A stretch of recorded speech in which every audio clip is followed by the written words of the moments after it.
buenos días, bienvenidos y bienvenidos, como siempre, a este su espacio Periodismo y Sociedad, que hoy tiene, como siempre, la cátedra popular, la pedagogía médica, este segmento interesante que nos trae cada lunes el doctor Alfredo Polanco, nefrólogo, internista, diabetólogo ya por práctica y un hombre de pueblo. Así que buenos días, doctor, buenos días, Gregory. Buenos días, buenos días. Buenos días, Gregory. Buenos días, Licho. Y un día bastante importante, un día muy interesante. ¿Y por qué está interesante? Porque la Organización de las Naciones Unidas conmemora cada día 22 de marzo, desde el año de 1992, como el Día Internacional del Agua. El agua es un recurso bastante importante para nosotros. Sin embargo, no le damos la importancia que merece. Entonces, con ese objetivo es que la Organización de las Naciones Unidas y un sinnúmero de organizaciones internacionales iniciaron desde el año de 1992 a conmemorar el Día Internacional del Agua para llamar la atención a que debemos de proteger ese importante recurso natural que tenemos, pero que aproximadamente tres de cada 10 personas no tienen acceso al agua potable. Y eso es un verdadero problema. O sea, aproximadamente 33, doctor, 33 de cada 100 no tiene acceso a agua potable. O sea, estaba revisando los datos internacionales. Es cerca de 450 millones de personas a nivel mundial no tienen acceso a agua potable.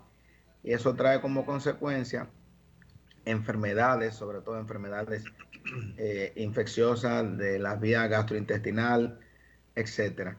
Y aunque ese no es el tema, pero debemos hacer un llamado a nuestro dominicano, porque aquí se desperdicia bastante agua. Usted todavía va a cualquier lugar, un barrio, usted ve una tubería rota, a veces no ponen la denuncia, no llaman a los organismos competentes y usted ve tuberías rotas tirando agua durante semanas. Eso es un problema. Nosotros mismos muchas veces desperdiciamos el agua porque la tenemos, los que la tenemos la desperdiciamos.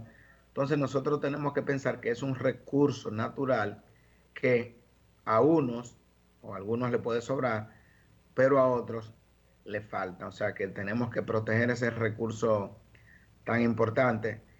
Y tan importante que nuestro cuerpo está constituido de agua, 60% de nuestro cuerpo. O sea, hoy viene la importancia del agua y que nuestro planeta, debería de llamarse planeta agua, no tierra, porque tenemos más agua que tierra. Pero si seguimos como vamos, pues lamentablemente con la deforestación, desperdicio de agua, pues en pocos años vamos a quedar una gran cantidad de pacientes sin acceso al agua.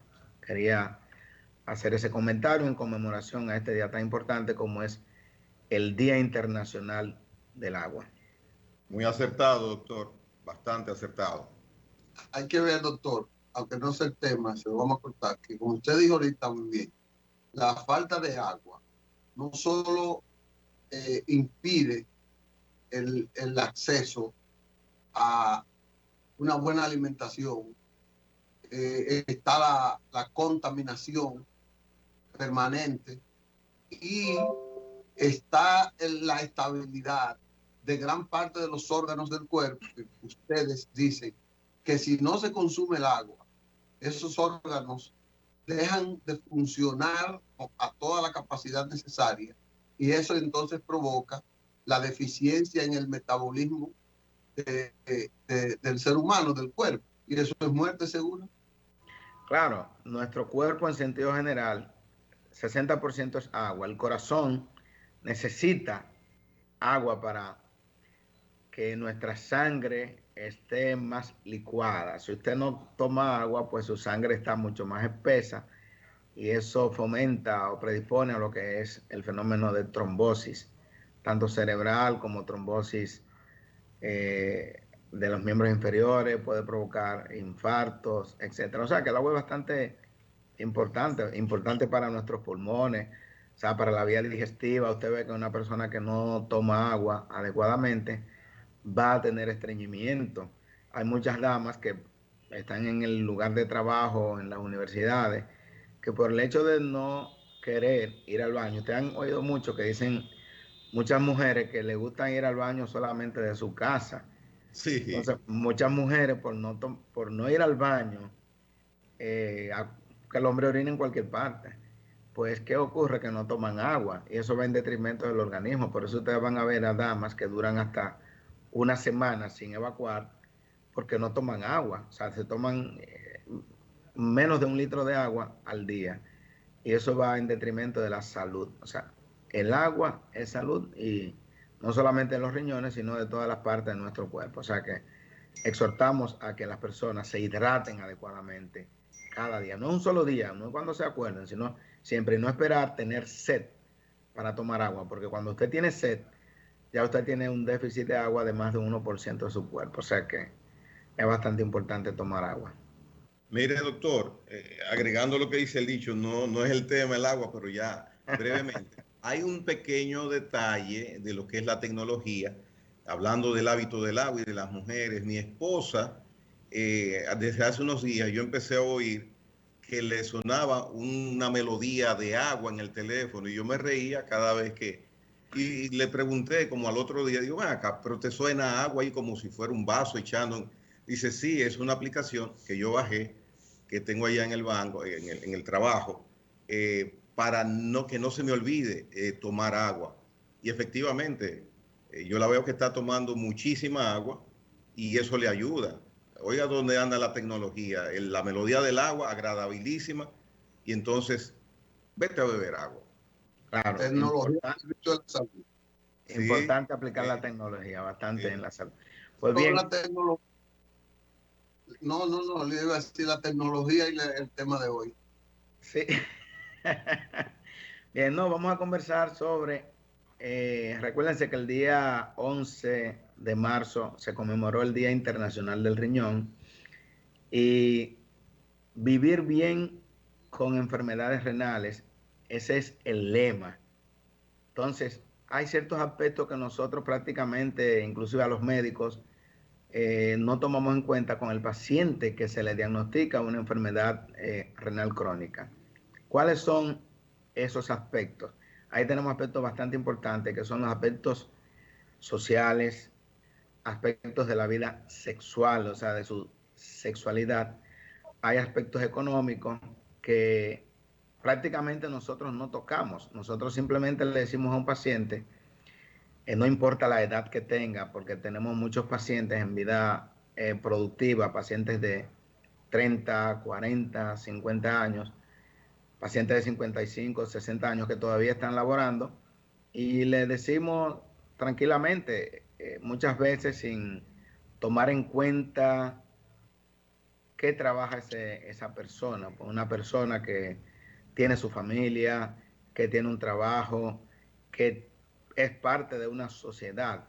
Simplemente le decimos, usted tiene ya una insuficiencia renal crónica estadio 5 y usted necesita de ahora en adelante someterse a una terapia de sustitución renal, que puede ser la hemodiálisis, que es la más frecuente, la diálisis peritoneal o el trasplante renal. Pero aquí en la mayoría de los casos es la hemodiálisis. Muchas veces ni siquiera conversamos con el entorno. El paciente muchas veces pues va solo, por eso es importante que cuando usted acuda al médico, sobre todo que tiene un tipo de enfermedad así, que se denominan catastróficas, por ejemplo, paciente que tiene cáncer, paciente que tiene insuficiencia renal y pacientes cardiópatas o hepatopatía crónica, que acuda acompañado de un pariente, que puede ser el esposo, la esposa, hijos. Nosotros tenemos muchas veces esos pacientes de 70 años, 75 años, que acuden solos al médico. ¿Y cómo usted le habla de diálisis a un paciente que llegue solo, de 70 años, de 75 años? Porque muchas veces el paciente es tal el grado de depresión que hay pacientes que pues hemos tenido que darle una terapia psicológica con una consulta con poco tiempo en un hospital, por ejemplo, durar media hora con ese paciente tratando de que él entienda a qué va a estar sometido, porque muchas veces acude sin un familiar. Entonces el aspecto psicológico es bastante importante, porque muchas veces ese paciente que nosotros le decimos que de ahora en adelante va a tener que dializarse 3 veces por semana, 4 horas en un centro de salud, que va a tener que acudir a ese hospital, o sea, ya un paciente del hospital, ya es un paciente de la clínica. Entonces, ¿cómo lo toma su entorno? Su pareja, por ejemplo, desde el punto de vista de que ya no es la misma persona que tenía antes.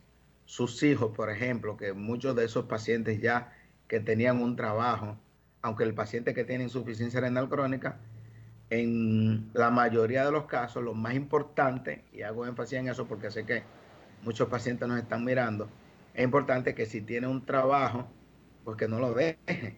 Pero hay pacientes que su enfermedad es, tiene complicaciones tan importantes que el paciente no puede dedicarse a su trabajo y tenemos que estar mandando licencias a los centros de trabajo mes por mes, licencia de 30 días, 30 días, 30 días, y ahí viene la depresión del paciente cuando tiene que aislarse ya del trabajo, se deprime. Esto afecta directamente la vida sexual, que es importante tocar este tema. Y hemos tenido incluso pacientes que lamentablemente al año, 2 años de estar en tratamiento de diálisis, ha habido desintegración de la familia por una incomprensión de la pareja, el hombre o la mujer. O sea, ha habido incomprensión porque no conocen que este paciente que ya está destinado o está sometido a terapia de sustitución renal de hemodiálisis es un paciente que en el aspecto sexual no va a tener el mismo rendimiento y la mujer tiene que entender eso. Es un paciente que ha disminuido la producción de la hormona sexual masculina, que es la testosterona. Es un hombre que difícilmente o no va a mantener una erección tan frecuentemente como lo hacía antes de estar en diálisis y no va a mantenerla tampoco. O sea, por eso es importante también que en la mayoría de los casos, sobre todo pacientes jóvenes que tenemos, que busquen una ayuda psicológica.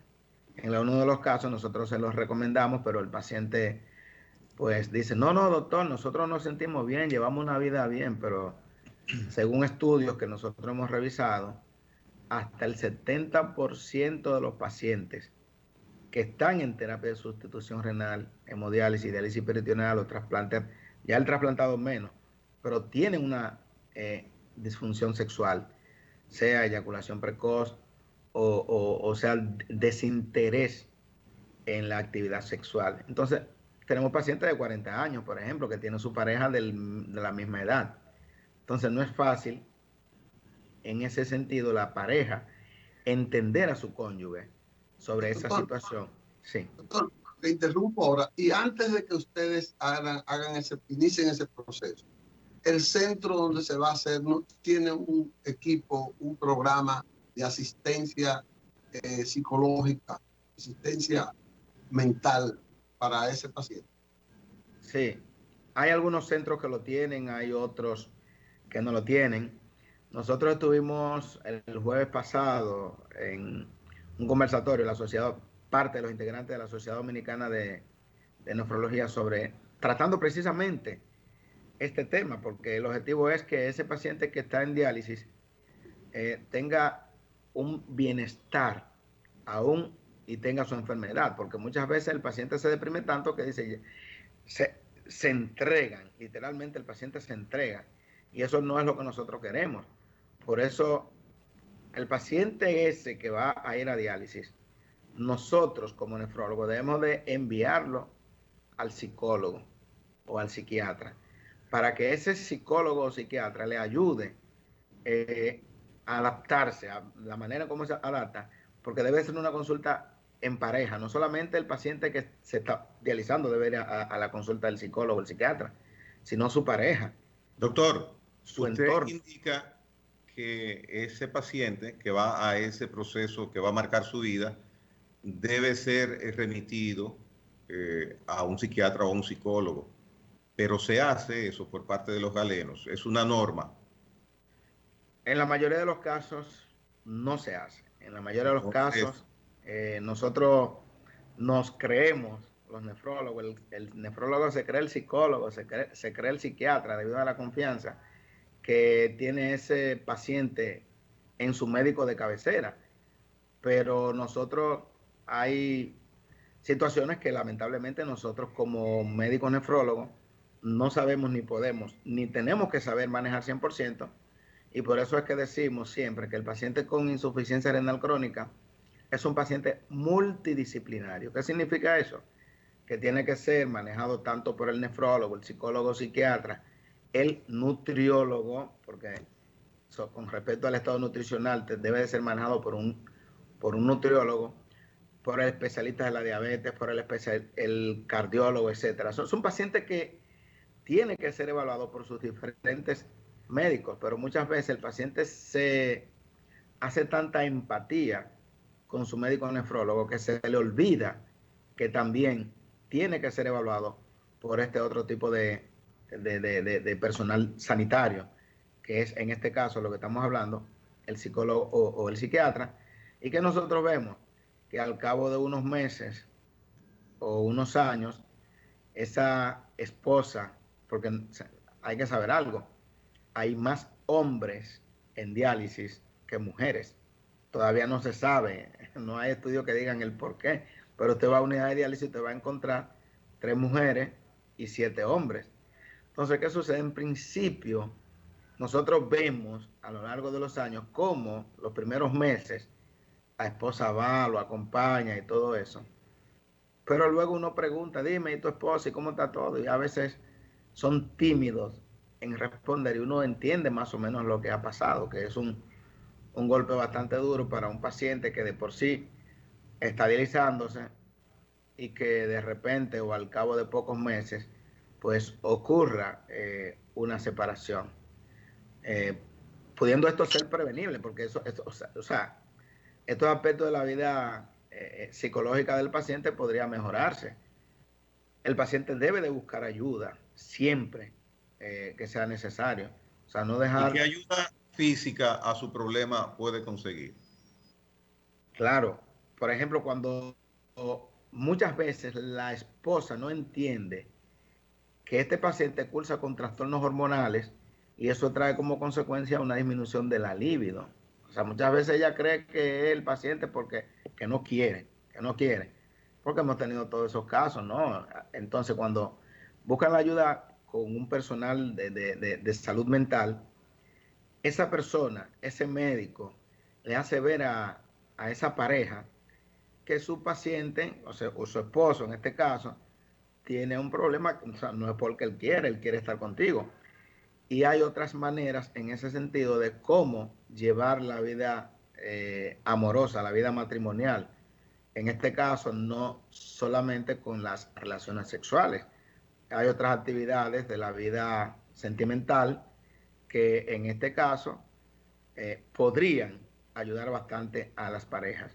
Y con respecto al hombre, por ejemplo, podría ayudarse también con algunos medicamentos, pero entonces el hombre, en la mayoría de los casos, tiene miedo de manifestarle incluso a su médico de que tiene una disfunción sexual, pero nosotros sí lo sabemos. Pero ¿quién debe de decirle? Es el paciente que debe de buscar la ayuda con el médico, porque por más que nosotros lo abordemos, ellos como quiera te dicen, a menos que no sea un trabajo de investigación que se esté haciendo, te dicen que no, que ellos están bien desde el punto de vista sexual. Pero en la mayoría de los casos nosotros sabemos que está muy lejos de ser. ¿Por qué? Porque las principales causas, por ejemplo, de insuficiencia renal crónica, ¿cuáles son? La diabetes como número uno. Entonces la diabetes de por sí va a provocar una disfunción eréctil en la mayoría de los pacientes. Los medicamentos que se utilizan para manejo de la hipertensión arterial, que es la segunda causa, la hipertensión arterial. Entonces, hay medicamentos que todos los médicos sabemos que pueden disminuir esa potencia sexual en el hombre. O sea, que desde antes del paciente caer en terapia de sustitución renal, o sea, en terapia de diálisis o trasplante, ya el paciente va sufriendo, va sintiendo el daño, tanto de la enfermedad de base, porque la diabetes y la hipertensión van a provocarle también esos daños, como de los medicamentos que están utilizando. Imagínese usted, por ejemplo, ya un paciente que está en tratamiento de diálisis, que tiene que utilizar 5, 6, 7 y hasta 10 medicamentos en un solo día. Wow. Esto disminuye muy bien, merma bastante lo que es la sexualidad en el hombre. Pero no solamente el hombre tiene ese problema, también la mujer.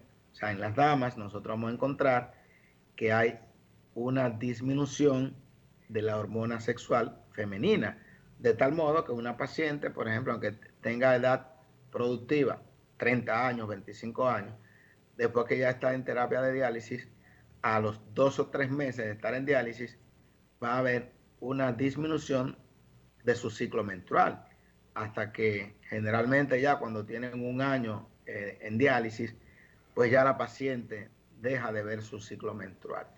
Y eso trae como consecuencia también trastornos psicológicos en esa joven, aunque tenga 25 años, aunque tenga 30 años, pero generalmente no buscan ayuda psicológica, que deberían de buscarla para conllevar eso o sea, mucho mejor. Y tiene una relación fisiológica, el aspecto del ciclo menstrual con los riñones.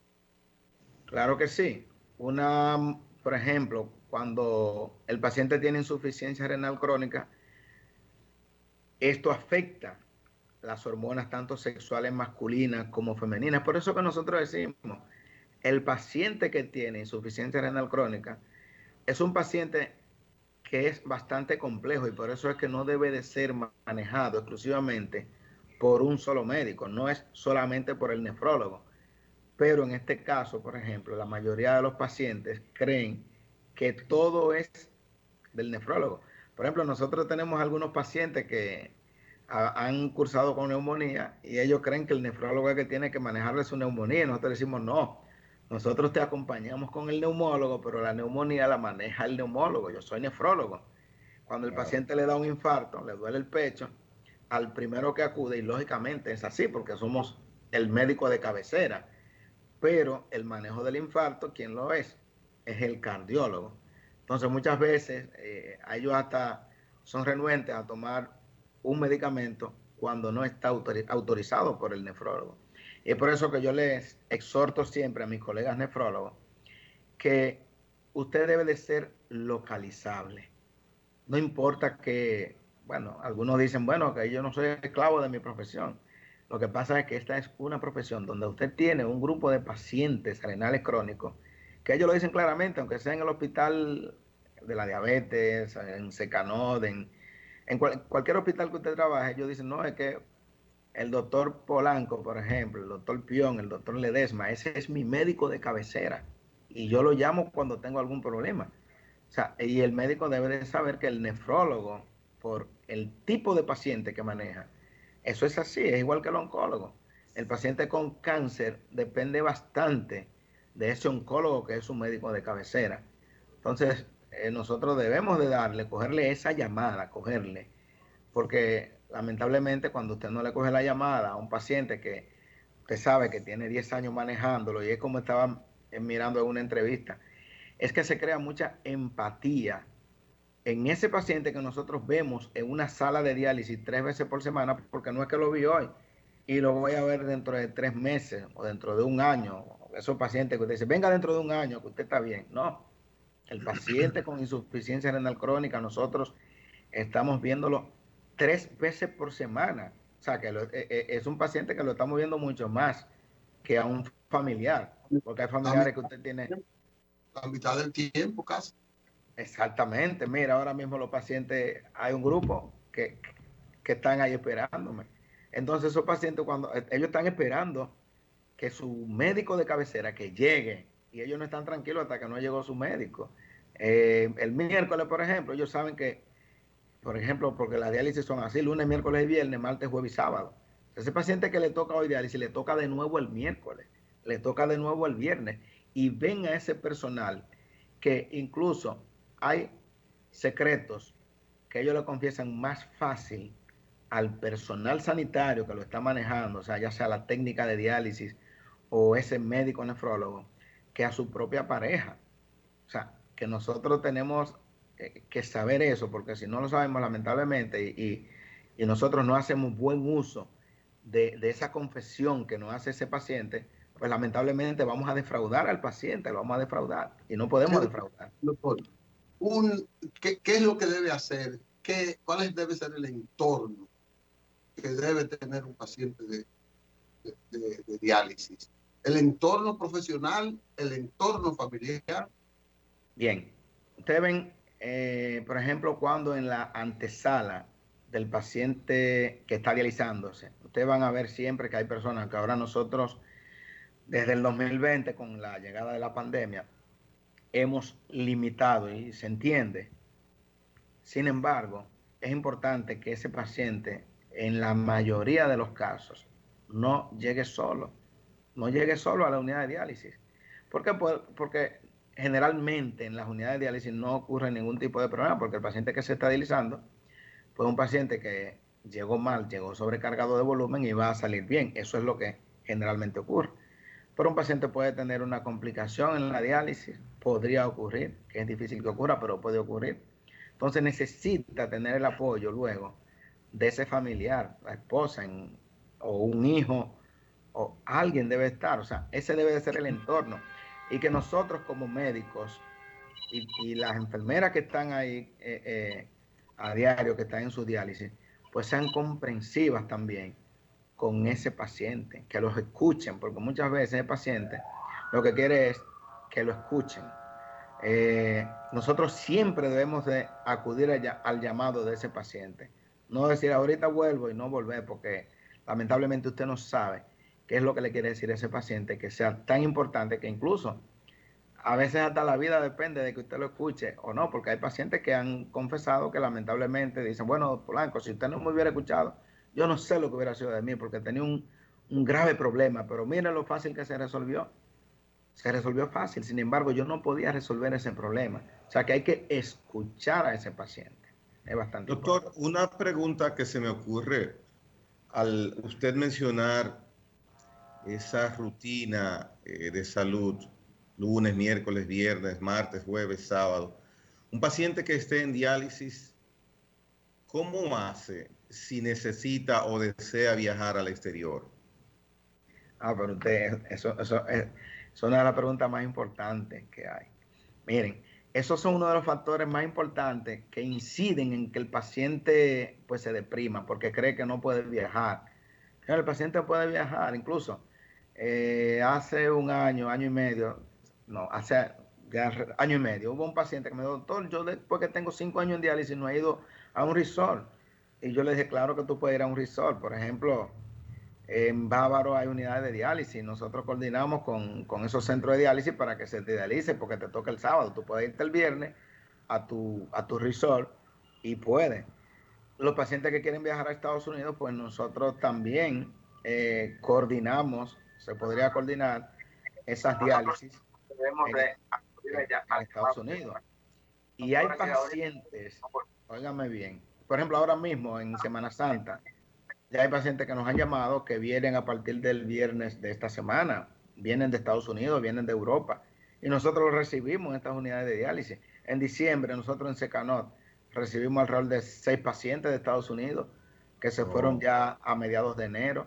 O sea que eso es importante que el paciente lo sepa, que no está desprotegido, pues nosotros como nefrólogos tenemos que coordinar ese tratamiento de diálisis en las diferentes unidades que existen y no se le puede negar. O sea que es bastante importante esa pregunta. Finalmente, doctor, una orientación que nos redondee ya el espacio que a cada paciente que nos está escuchando, que hoy nos está escuchando mucha gente. Sí, es importante que sepan que el paciente que tiene insuficiencia renal crónica puede tener una vida social, una vida sexual, una vida amorosa, La sociedad no tiene por qué rechazarlo, al contrario, son pacientes que están protegidos.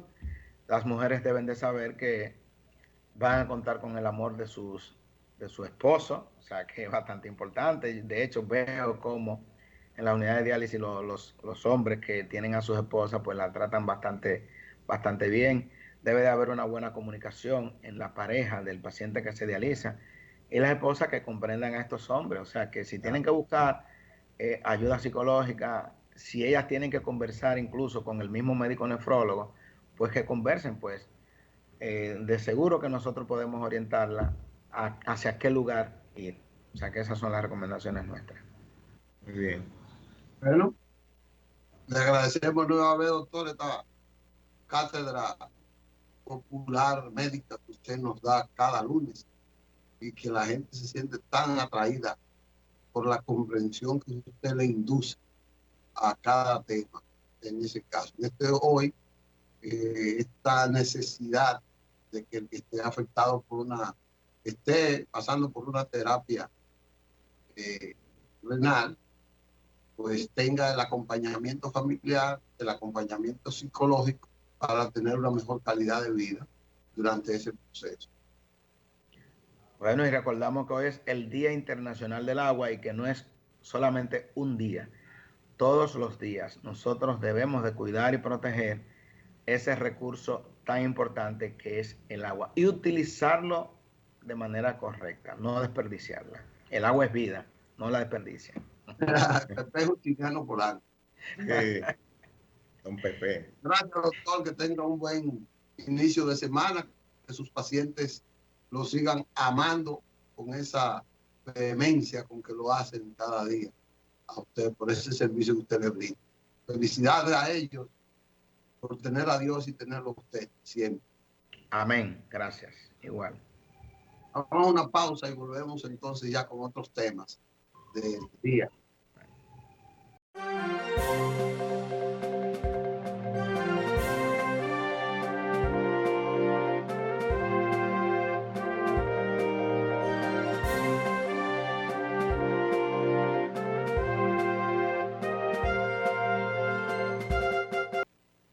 En la sede de gobierno, el programa de seguridad ciudadana que ha diseñado el gobierno a través del Ministerio de Interior y Policía que dirige el buen amigo Jesús Vázquez Chu, que ha sido una recopilación, según tengo entendido, de entrevistas, de intercambios, de escuchas, tanto del presidente como del mismo Ministerio de Interior, de experiencias de los sectores que están involucrados, la población.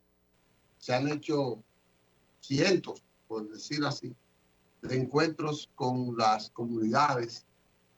El presidente en cada encuentro con las juntas de vecinos ha tenido interacción sobre ese tema y los organismos de seguridad pues han hecho un levantamiento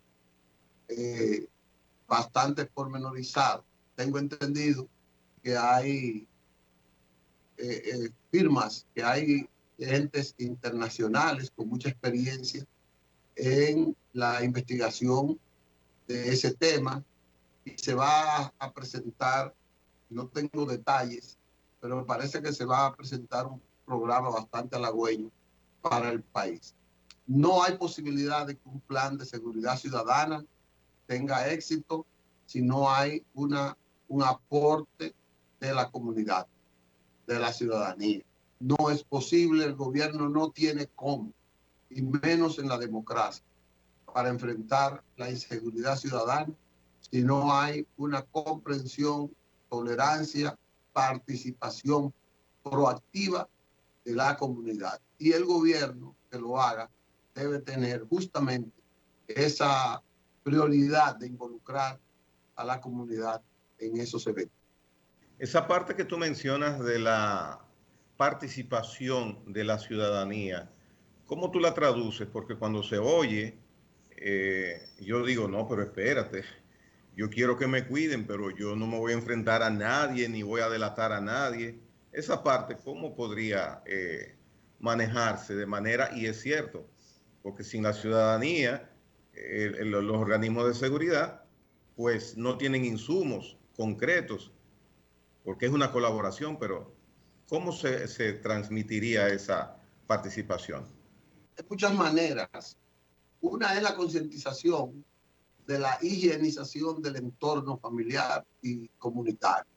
Es decir, cada comunidad debe saber que mientras menos delincuencia hay allá, más seguridad tiene y ellos son responsables de vigilar esa seguridad. No importa a quiénes afecten. Pero para eso tienen que haber órganos, tienen que haber organismos comunitarios fuertes. Tiene que haber una junta de vecinos, tiene que haber una junta de padres, tiene que haber una policía en comunicación con esa comunidad, con respeto a esa comunidad. No puede haber un policía que te agarre al que trabaja y que no te escuche al que...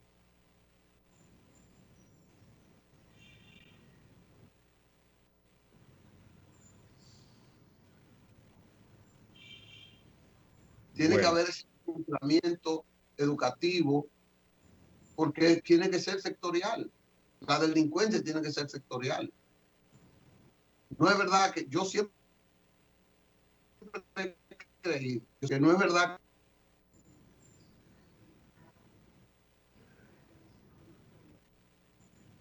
que a ti no te interese quién es esta persona.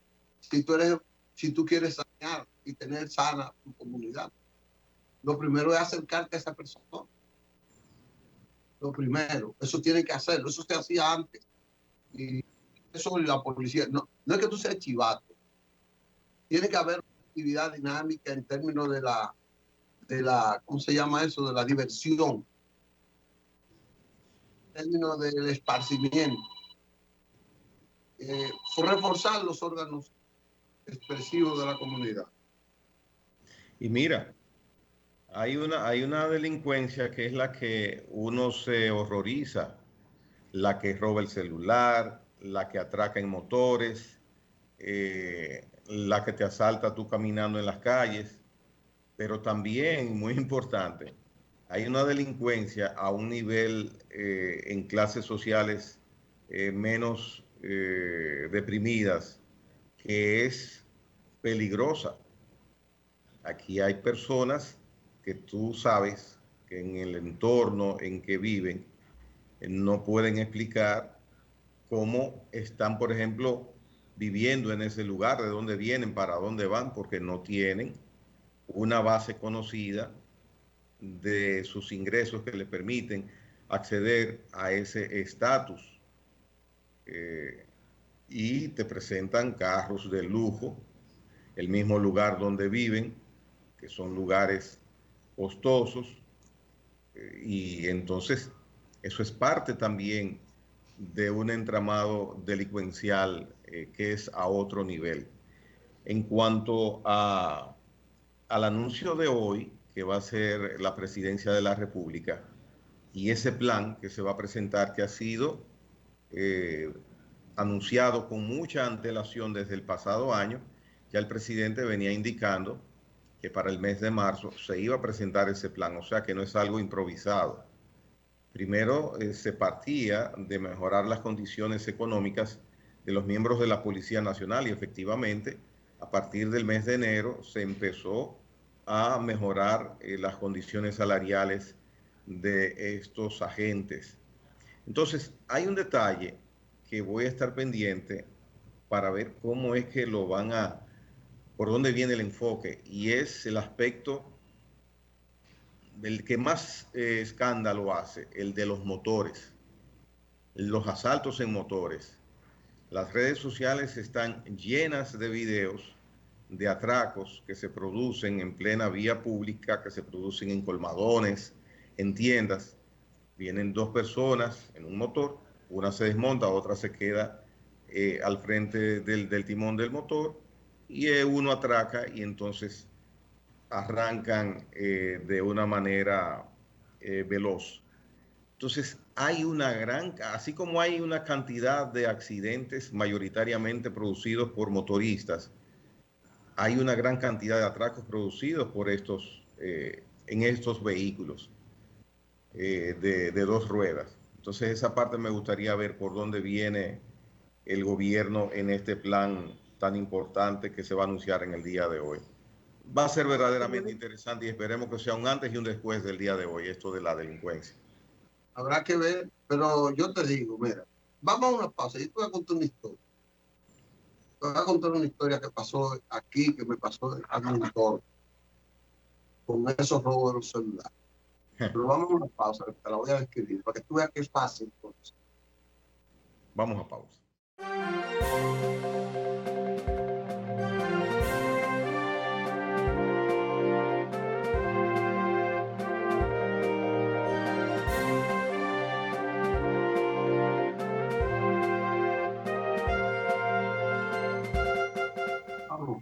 Bien, continuamos con el desarrollo del programa. Relátame la historia del atraco y el motor. Mira, en La Sirena, voy a decir el nombre, de 360, le robaron a una persona que trabaja conmigo su teléfono. Un ladrón estaba ahí comprando, pero él estaba acechando a quien robar. Sí, le robaron su teléfono y el teléfono fue ubicado en minutos. La policía conoce al ladrón. El ladrón es un consuetudinario ladrón. La cámara encontró al ladrón inmediatamente. Pero el ladrón estaba en un lugar que la policía sabía que él vivía ahí. Y la policía dijo que no se podía meter ahí. ¿Y por qué? Tuvo la persona que darle seguimiento con otras personas que no tenían nada que ver con la policía. O sea, con la policía en servicio, que fue otro policía, para conseguir el teléfono. Y lo consiguió al otro día. Persuadieron al ladrón, lo entregó, no agarraron a nadie. Y no agarraron a nadie. Ese es el problema de esa delincuencia. Si a ese tipo que ya es un ladrón de teléfono por habituado, ese tipo tú lo agarras y le das la lección que debe darle, que es una reclusión a largo plazo y bastante ruda, no en términos de golpe, sino de que él sienta la ausencia de su entorno. Claro. Ese tipo cambia. Y persuade a los otros. Persuade a los otros. Tener más cuidado o a no hacerlo. Pero la tolerancia de las autoridades en esa delincuencia común es la que permite que hayan tantos delincuentes en la calle. Siempre va a haber un intento de robo, siempre va a haber alguien que quiera robar. Hay una parte que tiene que ver también con el Código de Procesal Penal. Es que si hay una persona que comete un delito frente a ti, de raterismo, por ejemplo, tú tienes que darle seguimiento a cada audiencia en el tribunal y para que se mantenga la denuncia abierta.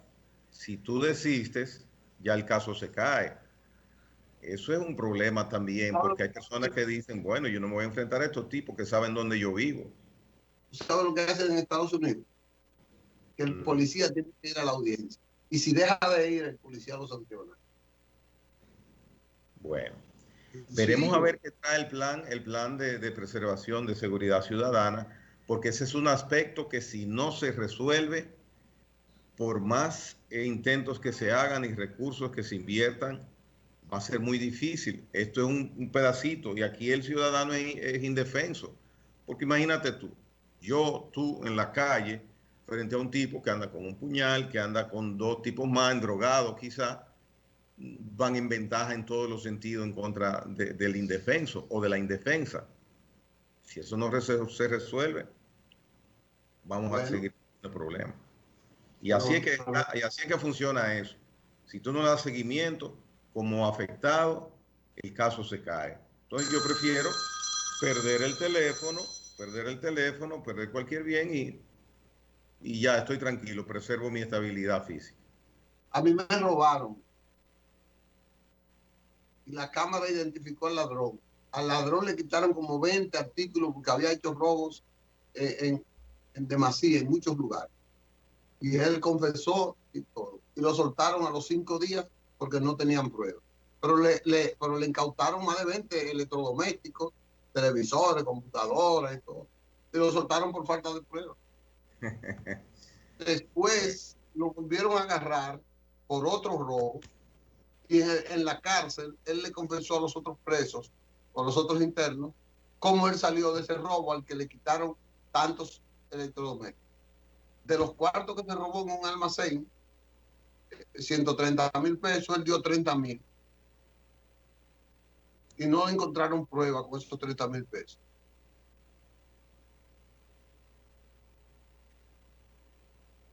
Tiene el micrófono, no te oye. No se quita, no se quita, no sé qué pasa. Ajá, ahí está, ahora te escucho. Ok, ok. Bueno, de todas maneras, este gobierno, y voy a personalizar, el presidente de la República es un hombre que viene del sector privado, es un hombre metódico en cuanto a planificación de trabajo se refiere, y entiendo y confío en que si él ha esperado 8 meses para decirle a la población, te vamos a cuidar a partir de ahora, vamos a mejorar las condiciones para cuidarte, es porque verdaderamente se estaba preparando algo con base, que no va a ser un anuncio ligero. Entonces, esa confianza tengo.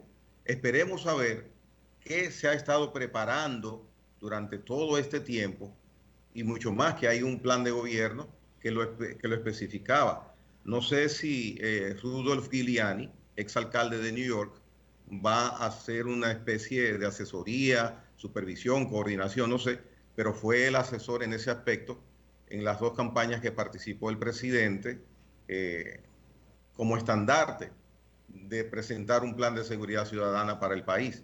Veremos a ver, pero lo que sea, pienso que tendrá base. Y esta inquietud que tengo, estoy seguro que tiene que estar prevista ahí. Bueno, así debe ser, ojalá que así sea. Dicho, somos 4 países, estamos dentro de los 4 países que a nivel mundial podemos en este 2021 cumplir el plan completo de vacunación en la población. Estados Unidos, Chile y Paraguay son los otros 3. Esto es una gran satisfacción. Nos pone... proyectamos resolver el problema del COVID y el problema económico, salir del marasmo Claro. económico. O sea, 2 noticias importantes. Una noticia de la salud, o sea, de acuerdo a la Organización Mundial de la Salud, y la otra noticia es sobre el desempeño económico que podemos tener al final de año, de salir de esta crisis, expresada por The Economist, que es un órgano de producción de ideas y de estudios de análisis económico con impacto mundial. Por lo menos lo peor ya lo pasamos, estoy seguro. No me diga eso.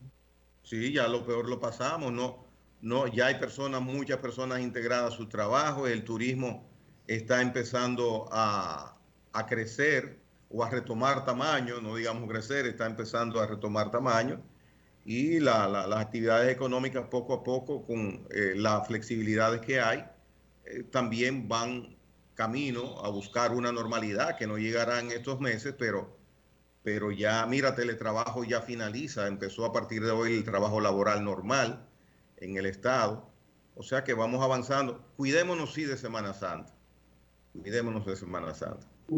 Eso es un reto. Se nos terminó el tiempo, vamos a ver qué nos trae mañana. Vamos a ver qué nos presenta el presidente mañana, hoy. Hoy, exacto, exacto. Estemos pendientes. Será hasta mañana.